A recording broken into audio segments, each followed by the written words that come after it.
या थोडे पुढे या सावलीत या. आणि त्यांनी त्या दिवशीच्या आंदोलनानंतर दुसऱ्या दिवशी आपल्याला बोलावलं.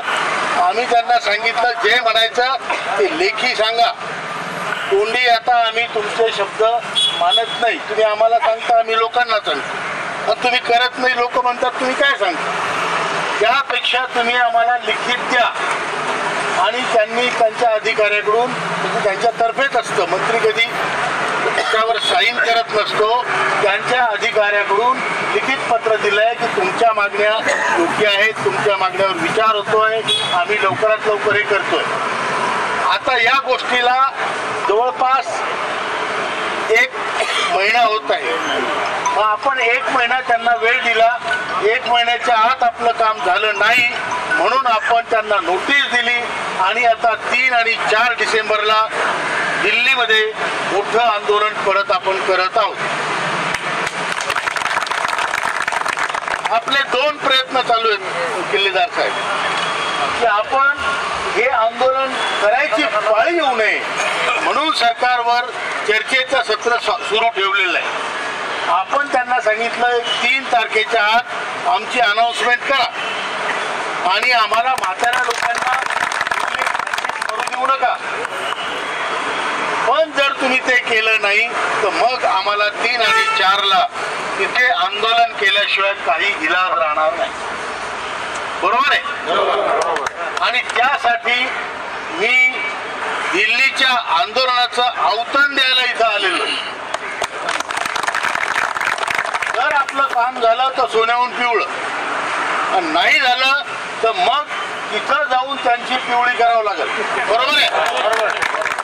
आणि त्यासाठी मी कोल्हापूरकरांना मला जिल्हा म्हणतो की जास्तीत जास्त संख्येत लोकांनी तिथे यावं आणि हे आंदोलन करायची पाळी जर आलीच तर ते यशस्वी करणं आपलं काम राहील.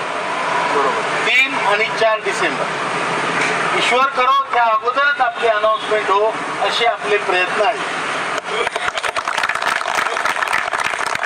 आणि आता हे आजपासून कोल्हापुरात आता हा नारळ फोडला. आता संपूर्ण भारतामध्ये EPFOच्या ऑफिसवर, कलेक्टरच्या ऑफिसवर असेच मोर्चे जातील, मोठे मोर्चे जातील. जेवढे जिथं शक्य आहे तेवढे लोक जातील. आणि म्हणून मी म्हटलं अंबाबाईच्या नावानं पहिला नारळ इथंच फोडायचा आणि ती अंबाबाई आपल्याला पाहो आणि आपलं काम लवकरात लवकर हो असे त्या देवीच्या चरणी मी प्रार्थना करतो संघटनेतर्फे. आणि आपल्या सर्वांनी इथे जमल्याबद्दल मी तुमचे आभार मानतो, उपकार मानतो. आता माझा दौरा असा आहे, मी बारामतीहून सकाळी निघालो. मी चालक मालक आहे,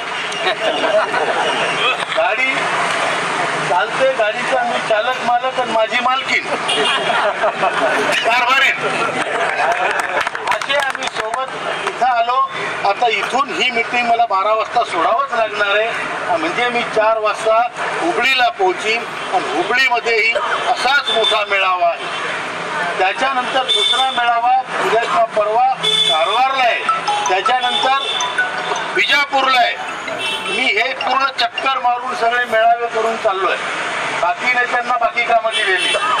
मी म्हटलं सोबत कोण घेऊन जायचं तर आपल्यावर अंकुश ठेवणारा कोणता आपली बाईक, म्हणून तिला सोबत घेऊन मी निघालो. त्याच्यामुळं मी इथे जास्त वेळ थांबू शकणार नाही. याच्यासाठी मला माफ करा. माझा नंबर तुमच्याकडे आहे. काही असलं तर माझ्यावरशी कधी बोलू शकता. फोन नाही उचलला तर मला मेसेज टाका. अशोक राऊत साहेब आगे बढो बोलतो आणि आपण नारे देऊ.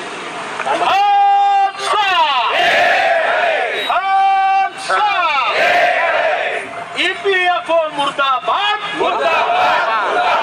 EPFO मुर्दाबाद.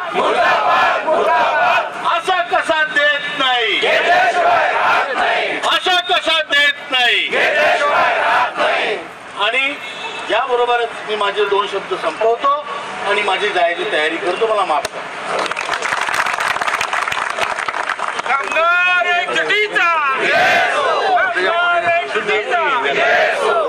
फोटो घ्या, फोटो घ्या.